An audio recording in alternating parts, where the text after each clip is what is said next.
नमस्कार, आपको मैं आज ले चल रहा हूँ हिस्ट्री के क्लास 12th एनसीईआरटी चैप्टर जो कि है रेबल्स एंड राज करके चैप्टर है। Rebels and Raj and the visual representation वाला ये चैप्टर करने वाले हैं। ये थर्ड बुक में आता है, थर्ड पार्ट में आता है और आज हम कर रहे हैं ये वाला चैप्टर।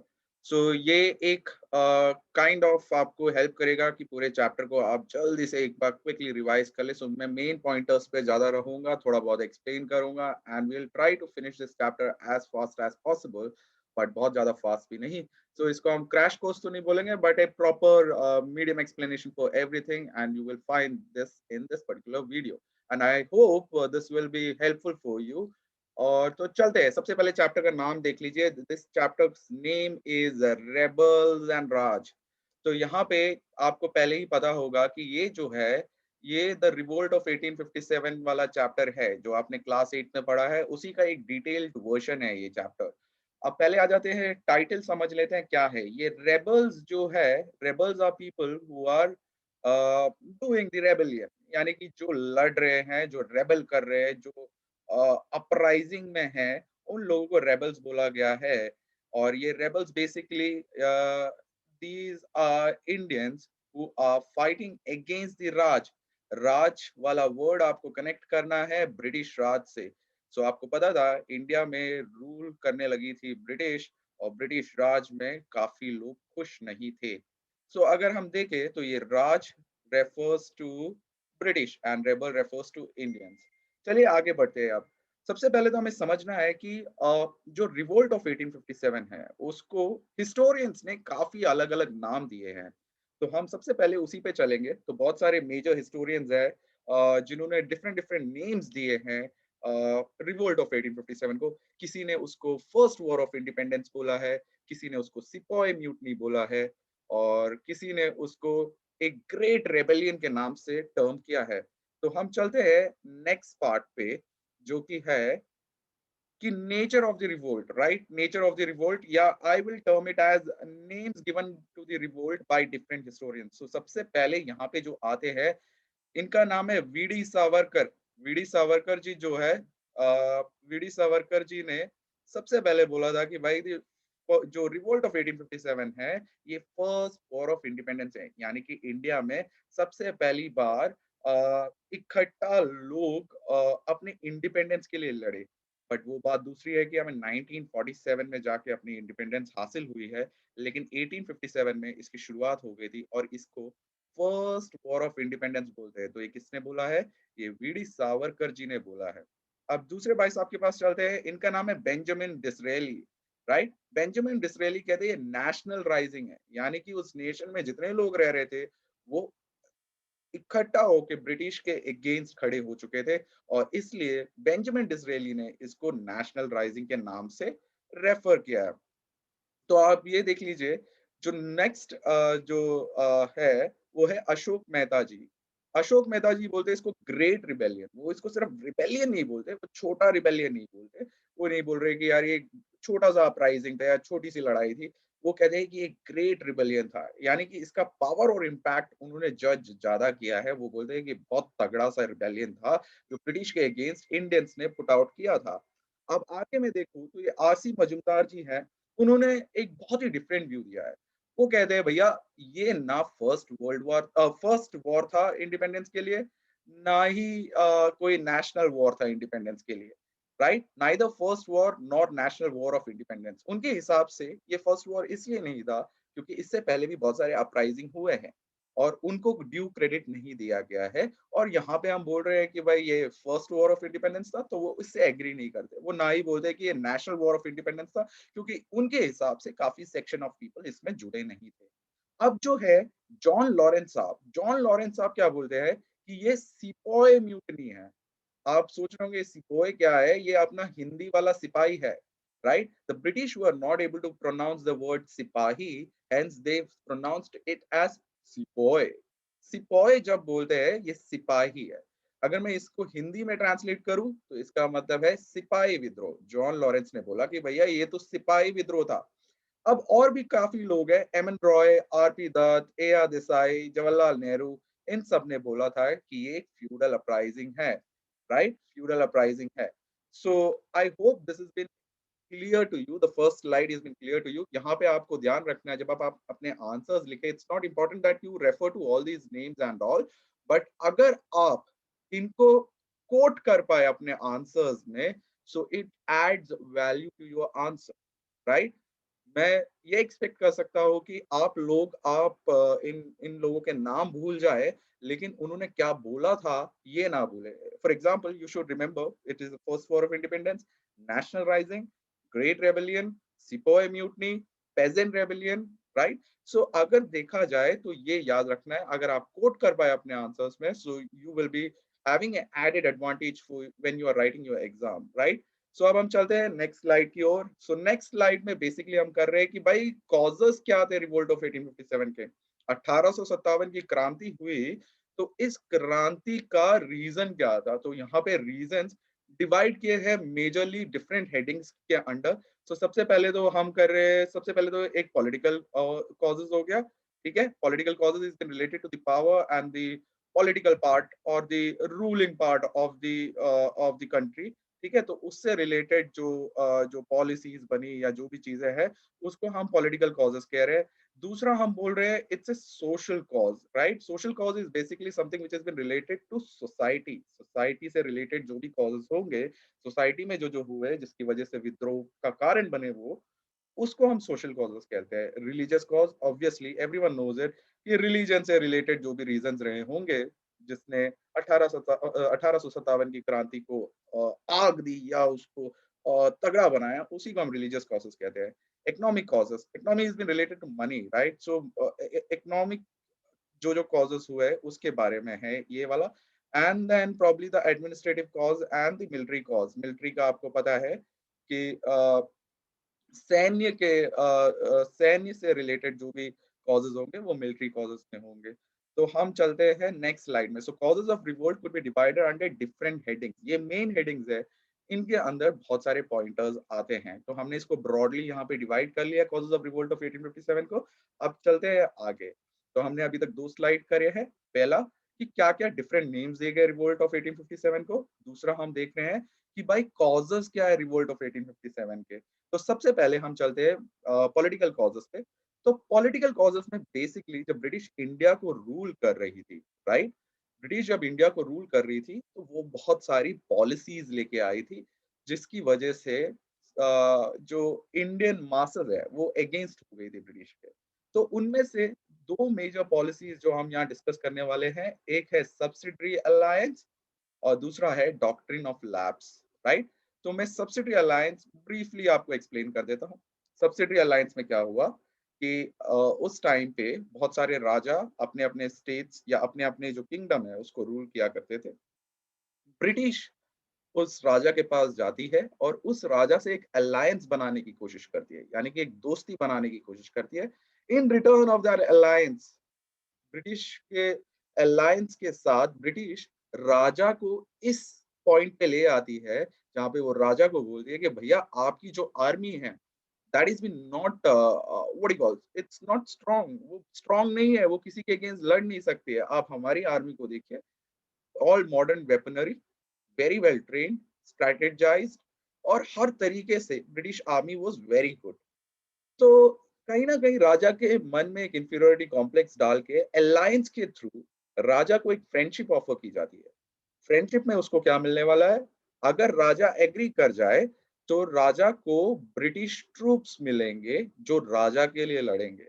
और जो राजा सब्सिडरी अलायंस की वजह से फंसे थे, उन्होंने इस पे ब्लाइंडली ट्रस्ट किया कहीं ना कहीं, और उन्होंने एक्सेप्ट किया कि भाई चलो ठीक है, हम तुम्हारी ब्रिटिश ट्रूपर्स रखेंगे, कहीं ना कहीं मेरा पावर और माइट भी बढ़ रहा है, राजा को ये लगा। लेकिन राजा समझ नहीं पाया कि इसके पीछे एक बहुत बड़ी हिडन क्लॉज छुपा हुआ है, एक बहुत बड़ी हिडन कहानी छुपी हुई है। तो जैसे ही राजा मान जाता था, तो ब्रिटिश के ट्रूप्स को लेके आके किंगडम में पोस्ट कर दिया जाता था। और इस पूरे ब्रिटिश आर्मी के साथ जो जो टुकड़ी आई है उसके साथ एक ब्रिटिश रेजिडेंट भी होता था। अब अलायंस तो बन गया और आर्मी भी दे दी है, बट इसके पीछे हिडन कंडीशंस या मैं बोलूंगा कुछ क्लॉजेस थे जो राजा को पूरी करनी थी। राजा को ये पूरा करना था कि आपको उस आर्मी की देखभाल करनी है, ब्रिटिश सोल्जर्स की देखभाल करनी है। देखभाल इन टर्म्स ऑफ उनके मेंटेनेंस, उनकी वेजेस, उनकी ट्रेनिंग के पैसे या जो भी है, जो भी खर्चा है उनका रहने का, खाने का, उनके यूनिफॉर्म्स का, वो सारा कुछ इंडियन राजा देखेगा। और जैसे ही ये आर्मी वहाँ पहुँच जाती है, उसके कुछ ही दिनों में उस राजा की जो पुरानी आर्मी होती है, कहीं न कहीं वो उसको डिसबैंड कर देते हैं। यानी कि पुराने जो आर्मी में थे, राजा के जो सोल्जर्स थे या जो कमांडर्स थे, उनको वहाँ से हटा दिया जाता है। उनको वहाँ से आर्मी को डिसबैंड कर दिया जाता है, पूरे पूरे पूरे रेजिमेंट को या पूरे ट्रूपर्स को हटा दिया जाता है। अब इससे अच्छा मौका कुछ नहीं था। अब इस अलायंस के तहत एक और बहुत बड़ा मुद्दा ये था कि भैया अगर आप इस आर्मी को, जो ब्रिटिश आर्मी है जिसको पोस्ट किया गया है, उसको मेंटेन नहीं कर पाएँगे, if you are not able to maintain the army, then the same troop is going to annex part of your kingdom, यानी कि आपके कुछ पार्ट ऑफ द किंगडम वो एनेक्स कर लेगी और स्लोली स्लोली वो पूरा किंगडम ही एनेक्स कर देती थी। सो सब्सिडियरी अलायंस पॉलिसी ये था। सब्सिडियरी अलायंस पॉलिसी को बनाया था, I am writing the name here, so give me 1 second. So यहाँ पे मैं लिख रहा हूँ, इनका नाम था रिचर्ड वेलेस्ली। ठीक है, रिचर्ड वेलेस्ली ने सब्सिडियरी अलायंस को बनाया था। तो काफी इंडियन किंगडम्स ये इस पॉलिसी के तहत एनेक्स हो गए थे, यानी कि कैप्चर कर लिया गया था। तो मैं अगर देखूं, सब्सिडियरी अलायंस और डॉक्ट्रिन ऑफ लैप्स, ये दोनों ही एनेक्सेशन पॉलिसी ऑफ ब्रिटिश है। अब चलते हैं अगले वाले पे, ये भी बड़ा इंटरेस्टिंग है। राइट, सो ब्रिटिश ने बनाया अगला policy which was doctrine of lapse. Right, so ये मिस्टर लॉर्ड डलहौजी के ने इम्प्लीमेंट करवाया डॉक्ट्रिन ऑफ लैप्स को। और इस पॉलिसी के हिसाब से होता क्या था कि भैया कोई भी राजा, तो अगर आप देखें तो उस टाइम पे जो किंगडम होते थे, किंगडम में जो किंग होता था, उनका उनका जो वारिस होता था, जो उनका बच्चा होता था, वो नेक्स्ट किंग बनता था। राइट, लेकिन वहां पे प्रॉब्लम ये नहीं थी। प्रॉब्लम ये थी कि बहुत सारे किंग्स के उस टाइम पे बच्चे नहीं हुआ करते थे, and they used to adopt some child from their family. कोई भी एक बच्चे को वो अडॉप्ट कर लेते थे और उसको अपना अगला वारिस बना देते थे। ब्रिटिश ने ये कहानी तो बहुत अच्छे से समझ ली थी, तो उनको पता था कि भैया इसको किसी ना किसी तरह हटाना पड़ेगा। तो what they said that they said no to the adoption. They said अगर किंगडम है, किंग है, उसका जो रियल बेटा है, राइट, मेल हियर है, या male son, right, basically this is वारिस, right, son, so natural successor है, तो वो बनेगा राजा। अगर नहीं है, then this kingdom is going to lapse. That is the reason. Lapse का मतलब है खत्म हो जाएगा, एक किंगडम खत्म हो जाएगा और एक लैप्स हो जाएगी, आपका रूलिंग पावर लैप्स हो जाएगा, खत्म हो जाएगा। और इसलिए इस पॉलिसी का नाम इन्होंने रखा डॉक्ट्रिन ऑफ लैप्स। तो अगर देखें तो डॉक्ट्रिन ऑफ लैप्स, लैब्स के हिसाब से इन्होंने बहुत सारे किंगडम को एनेक्स कर लिया। तो जिनके भी बच्चे नहीं थे, नेचुरल सक्सेसर नहीं थे, वो पहले से टाइम से चला आ रहा था कि वो किसी ना किसी बच्चे को अपने फैमिली रिलेटिव से अडॉप्ट करके उसको राजा बना देते थे। और अगर वो राजा मर जाता था तो वो नेक्स्ट राजा बनता था, उनका जो बेटा था। राइट, बट यहाँ पे बहुत सारी प्रॉब्लम हुई। सो झांसी में ये प्रॉब्लम हुई, गंगाधर राव जी जो है गुजर गए, उनका नेचुरल हायर नहीं था, उन्होंने अडॉप्ट किया आनंदा राव को। बट ब्रिटिश ने इसको बोला कि भाई हम तो एक्सेप्ट नहीं करते, ये नेचुरल सक्सेसर है नहीं। तो ये जो किंगडम है, झांसी है, would lapse and it will get into the hands of British. यानी कि इसके बाद, इस पॉइंट के बाद झांसी को कौन रूल करेगा? झांसी को रूल करेगा भैया ब्रिटिश, कोई और रूल नहीं कर सकता। तो ये पूरी कहानी हुई और यही रीजन है कि रानी लक्ष्मीबाई ब्रिटिश के अगेंस्ट लड़ी। रानी लक्ष्मीबाई को तो आप जानते होंगे, आपने कविता भी पढ़ी होगी, खूब लड़ी मर्दानी वाली वो तो झांसी वाली रानी थी, है ना? तो रानी लक्ष्मीबाई ने एक सिंगल फाइट पुट अप किया अगेंस्ट ब्रिटिश, क्योंकि वो उस किंगडम को कॉन्कर करने वाले थे, एनेक्स करने वाले थे, and Lakshmibai wanted to register her protest, right, and she became the enemy of British. तो आप देखिए इस पॉलिसी से काफी जगह को एनेक्स किया गया। एक है सतारा, एक है नागपुर, एक है संबलपुर, एक है उदयपुर।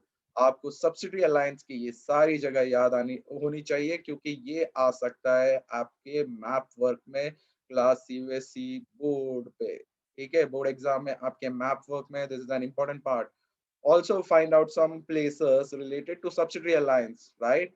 So subsidiary alliance वाले parts को भी देख लीजिएगा, subsidiary alliance वाला part is also important. Then there was something done to the Awadh. Awadh में वाजिद शाह रूल कर रहे थे, उनको वाजिद अली शाह रूल कर रहे थे, वो अवध के रूलर थे, उनको ब्रिटिश ने हटा दिया वहां से, ये बोल के कि भैया आपका मिस गवर्नेंस है, यानी कि आप अपने किंगडम को ढंग से रूल नहीं कर रहे हो, बोल के उनको वहां से हटा दिया गया। और इसकी वजह से जो अवध के लोग थे वो अपने राजा से बहुत प्यार करते थे। They were totally against the British. They understood the British is been trying to come up with a policy to kind of annex slowly the entire India. और ये आता है आपके पॉलिटिकल कॉजेस में। तो यानी कि आपसे पॉलिटिकल कॉज पूछा जाए तो सबसे पहले आप लिखेंगे सब्सिडी अलायंस। सब्सिडी अलायंस क्या है? आर्मी देना, परमानेंट रेसिडेंट जो होगा वो डिसाइड करेगा कि आर्मी अटैक करेगी कि नहीं। किंग को मेंटेन करना है, उस आर्मी को नहीं मेंटेन कर पाएगा तो उसके किंगडम को एनेक्स कर लिया जाएगा। दूसरा है आपका डॉक्ट्रिन ऑफ लैप्स। इस पॉलिसी के हिसाब से अगर आपका नेचुरल सक्सेसर नहीं है, आप रूलर हो, आप गुजर गए, तो आपकी किंगडम लैप्स हो जाएगी, आप किसी को अडॉप्ट नहीं कर सकते और ये किंगडम ब्रिटिश के हाथ पे चली जाएगी।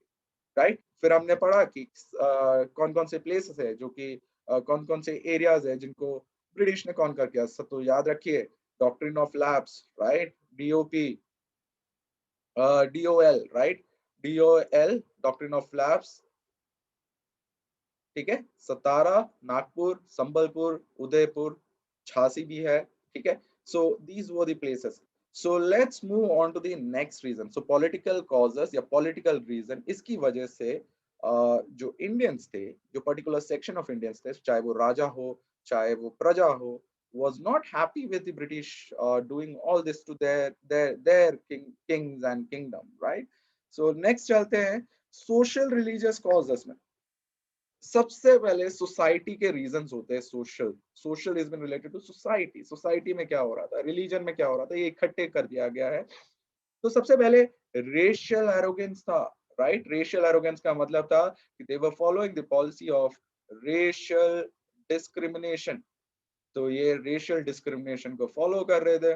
ब्रिटिश को लगता था भैया गोरी चमड़ी, right, British felt they were superior because of their race. और रेस की वजह से वो गोरे हैं तो वो सुपीरियर है, वो बहुत ही एडवांस्ड लोग हैं। But when it came to the Indians, Indians were considered as browns और प्रॉब्ली अ लोअर रेस। ठीक है, तो एक कलर के बेसिस पे सारा खेल था, यानी कि आपका कलर गोरा हो तो आपकी इज्जत होती है। और ये जो बड़े लोग हैं ब्रिटिश, वो इस इंडियंस को रेशियली डिस्क्रिमिनेट करने लगे। जब ब्रिटिश यहाँ पे आई और उन्होंने अपना एडमिनिस्ट्रेशन संभाला, तो उन्होंने बहुत सारे सोशल रिफॉर्म्स करे, यानी सोसाइटी में रिफॉर्म्स करे, सोसाइटी में चेंजेस लेके आए। सोसाइटी के जो उनके हिसाब से बुरी चीजें थी उनको हटाना शुरू किया। लेकिन ये थोड़ा सा एक डिफरेंट सेंस में अगर मैं देखूं तो सबसे पहले उन्होंने अबॉलिशन ऑफ सती किया 1829 में। तो ये किया था हमारे एक भाई साहब, उनका नाम था विलियम बेंटिक। विलियम बेंटिक ने 1829 में आप देखेंगे तो सती को अबॉलिश कर दिया था। अब सती प्रथा क्या है, आपने सुना ही होगा सती प्रथा क्या। किसी भी वुमन का हस्बैंड मर जाए हिंदू कस्टम के हिसाब से, तो जब उसके हस्बैंड को जलाया जाता है, so the woman has to jump into the fire and end her life there, right. So इसके अगेंस्ट सबसे पहला इंडियन जिन्होंने बहुत अच्छा बोल सकते हैं कि आवाज उठाई थी इस कुरीति के अगेंस्ट या this bad practice, the person who has like came up with strong opinions was राजा राम मोहन रॉय। क्योंकि कहीं ना कहीं उन्होंने अपने घर पे ये वाकया देख लिया था और इस वजह से उन्होंने विलियम बेंटिक को अप्रोच किया। विलियम बेंटिक को लगा कि हाँ भाई ये सही में गलत है, और विलियम बेंटिक ने सती सिस्टम को अबॉलिश कर दिया। अबॉलिश तो करा, ये बहुत अच्छा चीज किया था उन्होंने। बट जो हिंदू ट्रेडिशनल हिंदू थे उनको लगा कि यार ये हमारे रिलीजन में इंटरफियर क्यों कर रहे हैं। अब आगे देखेंगे तो इन्फेंटिसाइड 1802 में बंद कर दिया था। मतलब उसके उसके ऊपर चार्जेस लग गए थे, ठीक है? एंड 1845 को स्लेवरी बंद किया, बहुत सारे चेंजेस आ रहे हैं। आप अगर देखेंगे तो एक और जो था कि window remarriage was not possible in India before 1856। तो यहाँ पे एक हमारे रिफॉर्मर हैं, Indian reformer Ishwar Chandra Vidyasagar, right? उन्होंने बहुत पहल की वुमेन्स राइट और women window remarriage, girls education.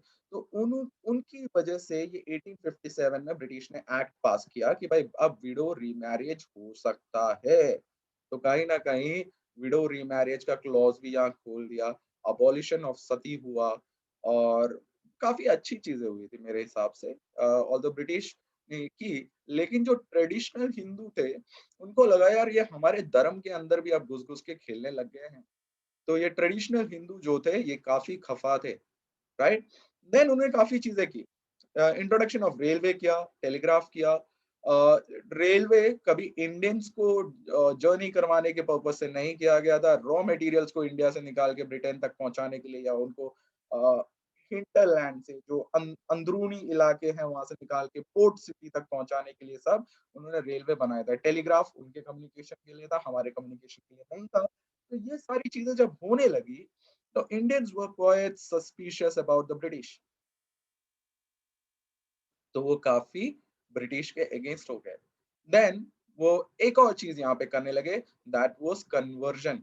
यानी कि आप किसी जाति धर्म के हो, उनको कन्वर्ट करके क्रिश्चियनिटी में ऐड कर देते थे। क्रिश्चियनिटी में ऐड करने का मतलब है कि आप कहीं न कहीं सिविलाइज़्ड हो गए हो ब्रिटिश के हिसाब से। You are civilized according to the British. तो ये क्रिश्चियनिटी काफ़ी लोगों को कन्वर्ट करने की कोशिश की गई, काफ़ी लोगों को कन्वर्ट भी किया गया। फोर्सफुल कन्वर्जन भी मैं बोल सकता हूँ एक तरीके से कुछ पीरियड पे हुआ है। तो ये जो है, जो सोसाइटी में और जो लोग थे, वो इससे काफ़ी खफ़ा हुए और यही आपका सोशल रिलीजियस कॉजेज़ है। तो सोसाइटी यहाँ पे जो लोग हैं, वो ब्रिटिश के अगेंस्ट हो गए। तो अगर पहला वाला मैं लूँ पॉलिटिकल कॉजेज़ में राजा और राजा की जो प्रजा थी, वो बहुत अपसेट थी ब्रिटिश के साथ। सोसाइटी में जो चेंजेस वो लोग कर रहे थे, उसकी वजह से भी बहुत सारे लोग, मेजॉरिटी लोग अपसेट थे कि भाई ये कर क्या रहे हैं? ये चीज़ें क्या कर रहे हैं?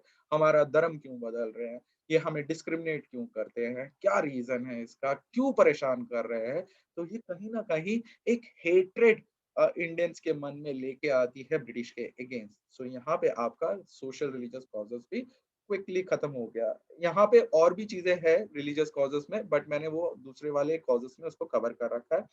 तो चलते हैं भैया आगे। आप देख लीजिए इकोनॉमिक कॉजेज़ में क्या हुआ। इकोनॉमिक कॉजेज़ में हुआ economic exploitation, right? Colonial exploitation, यानी कि ब्रिटिश ने एक्सप्लॉइट कॉलोनियल मतलब ब्रिटिश की कॉलोनी थी इंडिया, तो ब्रिटिश ने इंडिया को खूब एक्सप्लॉइट किया इन टर्म्स ऑफ मनी, राइट? यहाँ से वो रॉ मटेरियल्स ले जाते थे, फिनिश गुड्स अपने कंट्री में बनाते थे, फिर वो वापस लाके यहीं पे मार्केट पे हाई प्राइस पे बेच देते थे। तो अगर एक तरीके से देखा जाए तो फ्री में रॉ मटेरियल्स मिल रहा है, फ्री में सब कुछ हो रहा है, मार्केट भी इंडिया का मिल रहा है और कोई इनके अगेंस्ट कोई सामान नहीं बेच सकता था। तो एक तरीके से इकोनॉमिक एक्सप्लॉइटेशन हो रहा है। तो सबसे पहले तो क्योंकि इनकी मोनोपोली थी ट्रेड पे, जो हमारे यहाँ के आर्टिसंस थे, जो कारीगर थे या जो क्राफ्ट्समैन थे, बेचारे वो लोग जो सामान बनाते थे, कोई खरीद नहीं पाता था और उनकी ज़िंदगी जा रही थी बहुत ही खराब।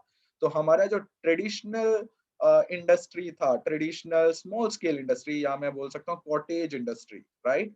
कॉटेज इंडस्ट्री जो था, वो बिल्कुल खत्म होता चला जा रहा था। तो ये एक बात आपको याद रखनी है, ruins of artisans and craftsman, ठीक है? देन अगर देखा जाए एग्रीकल्चर में लैंड रेवेन्यू डिमांड की वजह से एग्रीकल्चर भी काफ़ी खराब होता चला जा रहा है। तो अगर मैं देखूँ तो ब्रिटिश ने 3 एग्रीकल्चरल पॉलिसी इंट्रोड्यूस करी थी जो कि मेजरली आपको याद भी रखनी है, उसके डिटेल्स भी आपको पढ़ने पड़ेंगे। One is permanent settlement.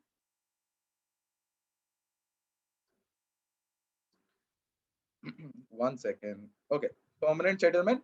The other one is Royatwari settlement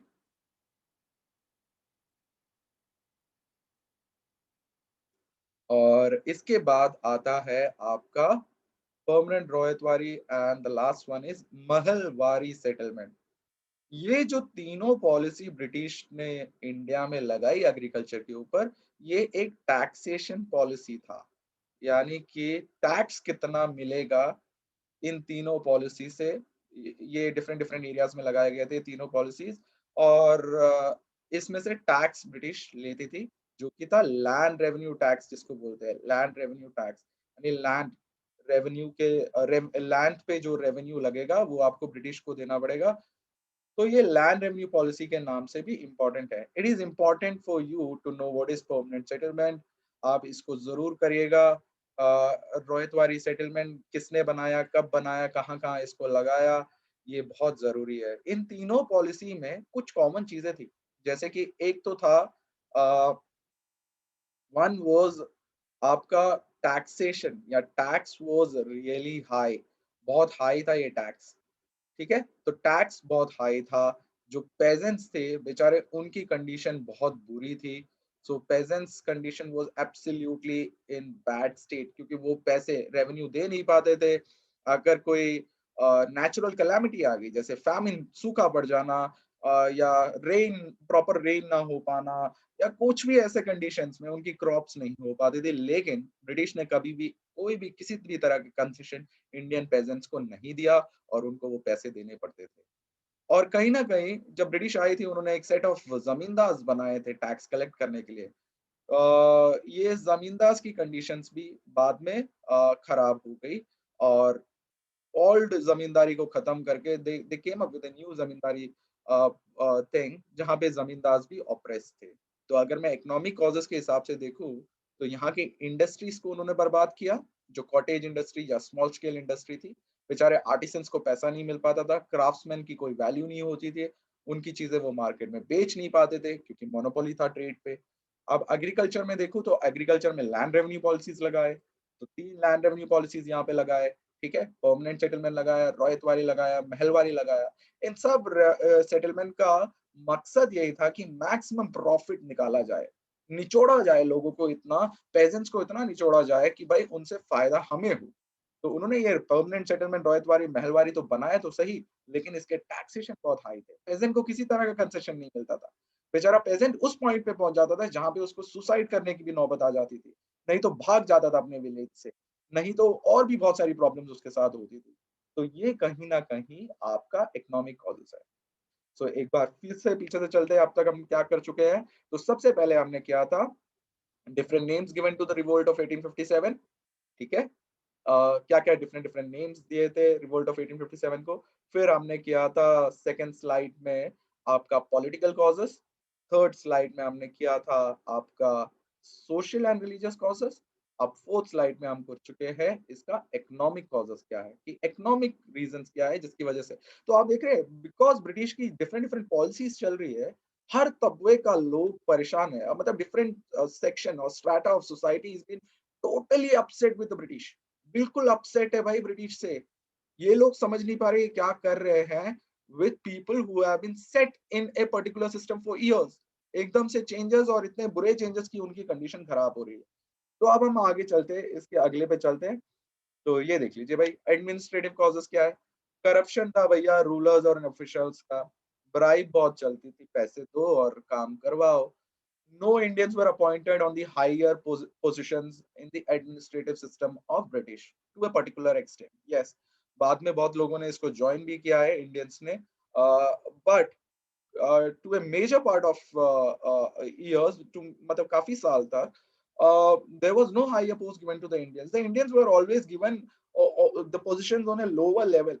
कहीं ना कहीं ब्रिटिश नहीं चाहती थी कि भाई वो उनसे ऊपर उठे, और उनको वो पावर मिले। वो कहीं न कहीं रेशियली डिस्क्रिमिनेट करते थे, या इंडियंस को पसंद नहीं करते थे। तो ये आप अपने एडमिनिस्ट्रेटिव कॉजेस पे लिखेंगे, राइट? सो करप्शन बहुत हाई लेवल का था, ब्राइबरी चलती थी, ब्राइब दो और काम करवाओ, हर चीज़ के लिए पैसे दो।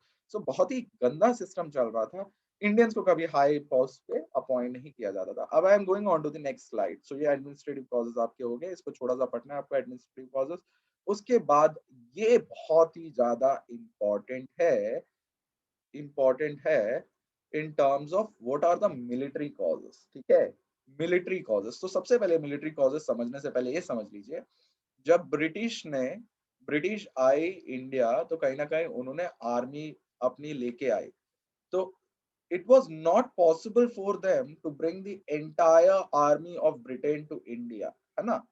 बहुत लाना ले जाना सब बहुत मुश्किल होगा। तो उन्होंने क्या किया, इंडिया में रिक्रूटमेंट करी और इस रिक्रूटमेंट में सबसे पहले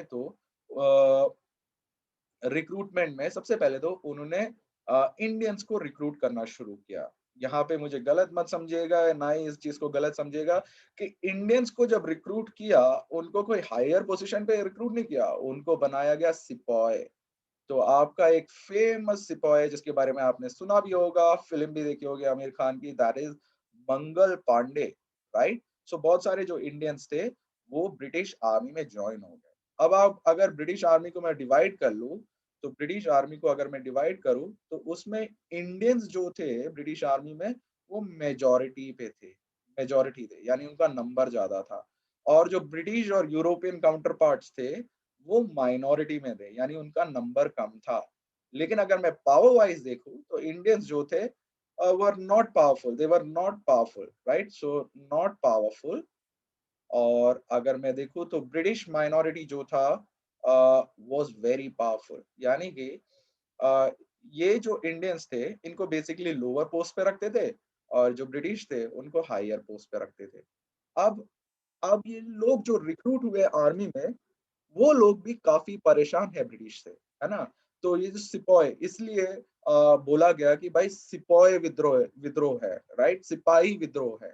सिपॉय म्यूटनी बोला गया, सिपॉय रेबेलियन बोला गया, राइट? इसलिए बोला गया क्योंकि भाई जो इंडियंस हैं ब्रिटिश आर्मी के अंडर जो इंडिया में पोस्टेड है, वो काफ़ी ज़्यादा नाराज़ थे। सबसे पहले तो एक बहुत छोटी-सी सैलरी उनको दी जाती थी। बहुत कम पैसे देके उनको रखा जाता था।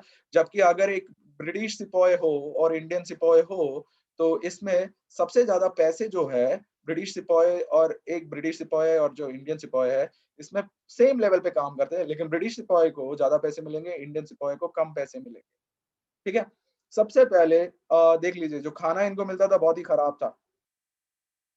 बहुत ही खराब खाना दिया जाता था। अ, बिकॉज़ उनको राशन मिलता था, वो राशन जो मिलता था, that was super bad and it was not edible enough. So जो इंडियन जो सोल्जर्स थे, वो very very unhappy about it कि भैया हम आप लोगों के लिए काम करते हैं, we are being loyal to your service और आप लोगों के लिए काम कर रहे हो और कम से कम खाना तो अच्छा दो यार।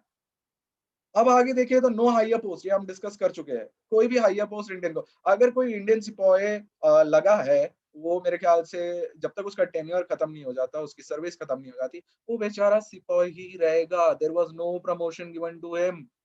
जबकि ब्रिटिशर्स का बहुत ही जल्दी-जल्दी प्रमोशन होता था।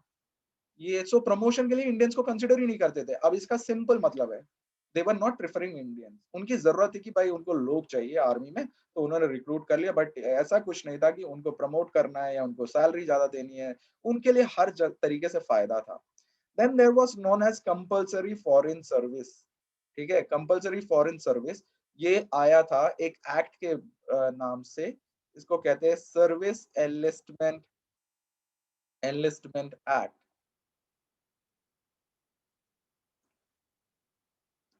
अब देख लीजिए सर्विस एनलिस्टमेंट एक्ट क्या है। सर्विस एनलिस्टमेंट एक्ट के हिसाब से आप लोगों को क्या है आप लोग जो जो सिपाही है उनको ले जाया जाएगा। They will be entitled to be posted anywhere in the world where the British is been there and they are fighting. वहां पे ले जाया जा सकता है, यानी कोई इंडिया में सोल्जर रिक्रूट हुआ है तो जरूरी नहीं है कि वो इंडिया में ही पोस्टेड रहेगा, उसको कहीं पे भी ले जा सकते हैं to fight the war. But जो हिंदू सोल्जर्स थे वो बड़े ऑफेंडेड हो गए थे इस एक्ट के आने की वजह से, क्योंकि उनके जो वो माइथोलॉजिकल बुक्स के हिसाब से या उनके जो रिलीजियस बुक्स के हिसाब से वो 7 समुंदर पार नहीं कर सकते थे। अगर आप 7 समुंदर पार करते हो तो आपका रिलीजन खत्म हो जाता है, आप धर्म भ्रष्ट हो जाते हो, है ना?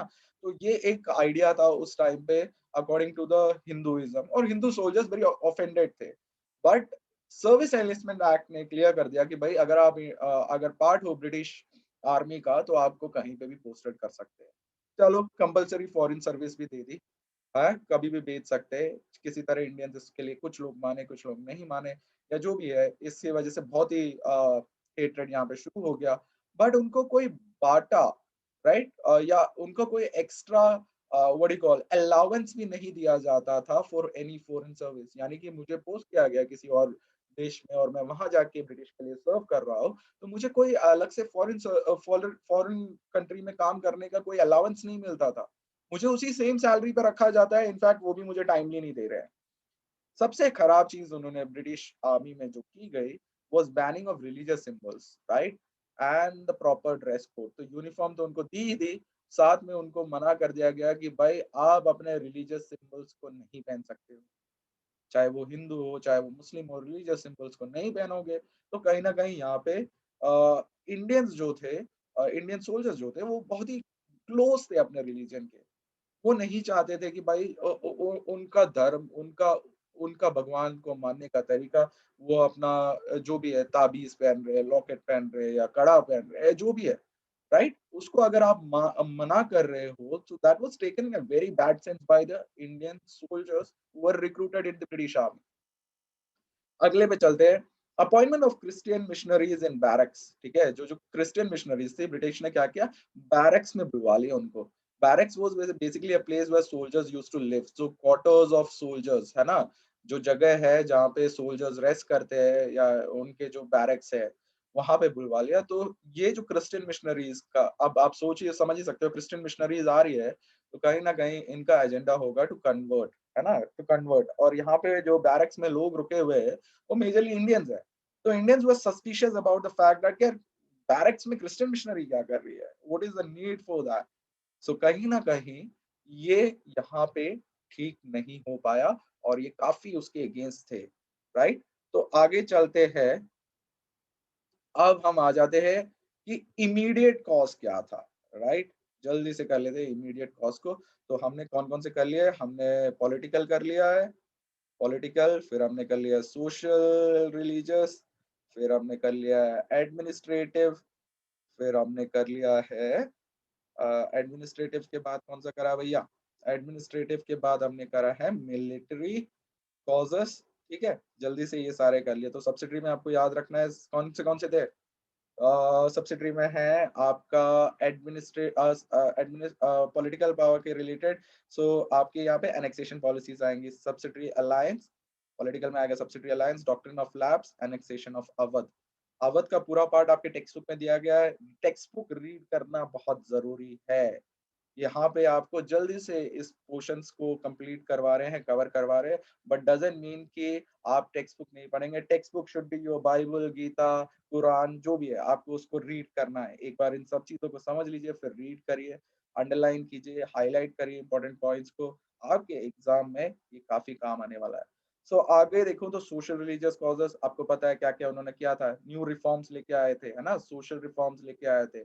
सती अबॉलिश कर दी, विडो मैरिज शुरू कर दिया, और इन्फेंटिसाइड पे बैन लगा दिया, है ना, इन्फेंटिसाइड पे बैन लगा दिया। एंड आगे देखोगे तो आप लोग तो वो टेलीग्राफ टेलीग्राम और आपका रेलवे लाइंस लेके आई, उस पे फोकस रखना है। सोशल रिलीजियस में आ गया, ठीक है, ये सोशल सोसाइटी और सोसाइटी में और रिलीजन से रिलेटेड क्या हो रहा था।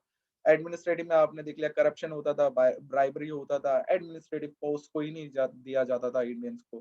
ठीक है, सो सुपीरियर रेशियल डिस्क्रिमिनेशन भी आ जाएगा रिलीजन वाले में ही, उस इस वाले में, सोसाइटी वाले में। अब मिलिट्री में आपने देख लिया, less pay, no promotion, then foreign service mandatory कर दी, रिलीजियस सिंबल आप पहन नहीं सकते, बैरक्स में क्रिश्चियन मिशनरीज आ गए। तो एक छोटा सा आपने कर लिया, दोबारा एक बार देख लिया है। अब हम चलते हैं इमीडिएट कॉज का। तो रिवोल्ट ऑफ 1857 हमेशा क्वेश्चन देखिए, वो पूछ रहा होगा आपसे इमीडिएट कॉज, नहीं तो पूछ रहा होगा मिलिट्री कॉज, ठीक है, sipahis were not happy, assess the reasons, है ना, ऐसे करके क्वेश्चन पूछेगा। अगर कभी भी इमीडिएट कॉज अगर आपसे पूछा जाए कि भाई कि एकदम से रिवोल्ट ऑफ 1857 क्यों हुआ, तो वो हुआ है इस रीजन से। बाकी सब reasons I will consider it as secondary reasons, है ना। ये प्राइमरी रीजन है, ये मेन मुद्दा है जिससे एकदम से शुरू हो गया था। ठीक है, तो सबसे पहले देख लीजिए ब्रिटिश ने क्या किया, एक राइफल को इंट्रोड्यूस किया, इसको बोलते थे एनफील्ड राइफल। एंड इसमें कैट्रिज चलती थी। कैट्रिज इज बेसिकली कारतूस, राइट। मुझे नहीं कारतूस, मैं एक रफ हिंदी लिख रहा हूँ, मैंने सालों हो गए हिंदी लिखे हुए। कारतूस जो होता है उसको हम कैट्रिज बोलते हैं और इसका नाम है इस राइफल का जो ब्रिटिश ने इंडिया में इंट्रोड्यूस करवाई इंडियन सोल्जर्स के पास और बाकी सोल्जर्स के पास, दैट इज एनफील्ड राइफल। इसको याद रखने का तरीका है, आप अपनी बुलेट को याद कर लीजिए या रॉयल एनफील्ड, है ना? रॉयल एनफील्ड का रॉयल हटा दीजिए, एनफील्ड हो गया, एनफील्ड राइफल आपको याद रखना चाहिए।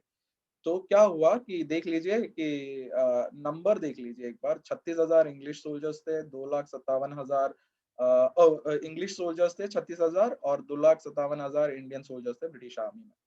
तो एक रूमर निकला कि भाई ये जो कारतूस है, उस टाइम पे ये जो बैरल होती थी गन की, उसको खोला जाता था और जो कैट्रिज होता था उसको मुँह से बाइट करते थे और उसमें जो कारतूस का जो पाउडर होता था, गन पाउडर, उसको इस बैरल में डाला डाला जाता था, राइट? सो बैरल भरने के बाद उसको फिक्स किया जाता था एक पतले से लंबी एक सीख जैसी वाली चीज़ से उस गन पाउडर को नीचे सेटल करा जाता था और उसके बाद उसको फायर किया जाता था।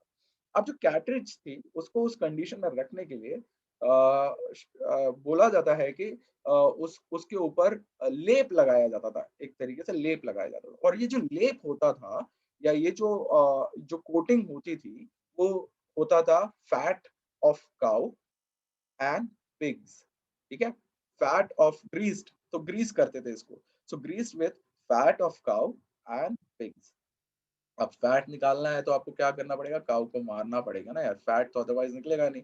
और in fact same with the pigs also, right? और उसको अप्लाई किया जाता था। तो इंडियन सोल्जर्स को उसको बाइट करना पड़ेगा या कोई भी सोल्जर्स को यूज़ कर रहा है उसको बाइट करना पड़ेगा, तो बाइट करेगा fat of cow and pig के कोटिंग पे। तो अब आता है यहाँ पे रिलीजन का मुद्दा। इसमें हिंदू वर कंप्लीटली अनहैप्पी जब ये रूमर टूटा और ये बात फैली कि भाई की कोटिंग करी हुई है, तो हिंदू सोल्जर्स ने बोला भैया हम तो नहीं यूज करेंगे इसको क्योंकि ये है काऊ के फैट से बना हुआ। हिंदू के लिए काऊ वाज ए होली एनिमल, है ना? अगर आप देखो तो हिंदुइज्म में माँ का दर्जा दिया जाता है काऊ को। It's been worshipped. Cow is animal which has been worshipped in Hinduism और उसी को मार के उसका फैट यूज करना हिंदू सोल्जर्स ने बोला भैया हम तो नहीं यूज करेंगे। हम तो नहीं यूज़ करेंगे, तुमने हमारे रिलीजन के साथ करने की कोशिश करी गई है। और दूसरा था मुस्लिम्स के हिसाब से, उनके रिलीजियस बुक्स के हिसाब से पिग जो है, has been considered as an impure animal. एक अच्छा एनिमल नहीं माना जाता मुस्लिम्स के हिसाब से। अगर हिंदूज़ काऊ को यूज़ करेंगे, मुस्लिम्स पिग को यूज़ करेंगे, उसके फैट को यूज़ करेंगे, तो उनका religion will be corrupt, right? Religion corrupt हो जाएगा, उनका रिलीजन विल बी करप्टेड। तो ये जो पार्ट है रिलीजन उनका करप्ट हो जाना was a big thing and this is how Mangal Pandey in Barrackpore, है ना? आपने अब मंगल पांडे की सुनी होगी। मंगल पांडे थे बंगाल में एक बटालियन में जो कि था बैरकपुर में, ठीक है? बैरकपुर में उन्होंने क्या किया? उन्होंने सबसे पहले इसके अगेंस्ट विद्रोह किया। That is why it's been known as sepoy rebellion, है ना? Sepoy rebellion. उन्होंने जब विद्रोह किया उन्होंने एक इंग्लिश ऑफिसर को भी मार दिया था, बाद में उनको फांसी हुई थी। बट कहीं न कहीं इस चीज़ ने पूरे इस ग्रीस कैटेज इश्यू ने एग्रवेट कर दिया रिवोल्ट को और जो सोल्जर्स थे हिंदू और मुस्लिम वो जुड़ गए और उनको समझ में आया भैया ये तो हो रहा है हमारे रिलीजन के साथ खिलवाड़। अब तक सब कुछ सह रहे थे, अब नहीं सहेंगे। एंड द स्टोरी ऑफ कैट्रिज ये वाइल्ड फायर की तरह जो जंगल में लगी हुई आग की तरह फैलती चलेगी पूरे कंट्री में और कहीं न कहीं ये पूरा मुद्दा एक बहुत बड़ा मुद्दा बन गया है। तो ये हो गया है रिलीजियस कॉज़, ठीक है? तो जल्दी से देख लेते हैं। तो आप देख लीजिए, आप रिटेलिएशन देख लीजिए क्या-क्या कर रहे हैं।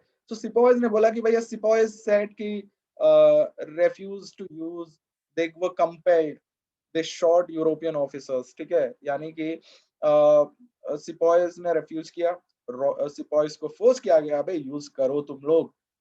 ठीक है? ज़बरदस्ती उनके साथ की गई, काफ़ी गुस्सा आया सोल्जर्स को, उसमें से मंगल पांडे ने यूरोपियन ऑफिसर जो कि ब्रिटिश ऑफिसर है उसको उड़ा दिया था, राइट? सो 1857 29th मार्च में क्या हुआ? मंगल पांडे ऑफ 34 इन्फेंट्री, ये डिटेल्स याद रखना बहुत इंपॉर्टेंट है, हिस्ट्री आप लिखोगे तो। 34 इन्फेंट्री, कुछ चीज़ें लिखना बहुत ज़रूरी है, ईयर, ठीक है? आपका उसके बाद आता है डिटेल्स, ठीक है, कुछ डिटेल्स होते हैं, की डिटेल्स होते हैं। फॉर एग्जांपल यहाँ पे की डिटेल क्या है, 34 इन्फेंट्री है, बैरकपुर जगह कौन सी है, और इसमें इस पूरे सेकंड पॉइंट में बोला गया कि उसने ब्रिटिश ऑफिसर को मार दिया गया, एंड बाद में उसको भी मार दिया गया, उनको फांसी दे दी गई थी। ठीक है। सो रिवोल्ट ऑफ 1857 कब शुरू हुआ था, ये बहुत इंपॉर्टेंट डेट है। तो ये आता है कोर्स ऑफ रिवोल्ट में। सो 10th में मीरठ में शुरू हुआ। मीरठ में जो सोल्जर्स थे, कैंटोनमेंट एरिया था, वहां पे ये बात पहुंच गई, और 10th मई में रिवोल्ट शुरू हुआ मीरठ में, एंड वो स्प्रेड हुआ other parts of the country. ठीक है। सो इमीडिएट कॉज की वजह से हो रहा है। तो अगर मैं देखूं तो बैरकपुर, अगर मैं पूछूं कि रिवोल्ट कहाँ शुरू हुआ था, तो एक्चुअली में the rebellion started in Meerut. वहां पे एक इंसिडेंट हुआ, उसकी वजह से it it it had a wide spread impact, right. अब मेन इवेंट्स देख लीजिए, और आज की क्लास हम यहाँ पे खत्म करेंगे। इसका सेकंड पार्ट जल्दी ही आएगा।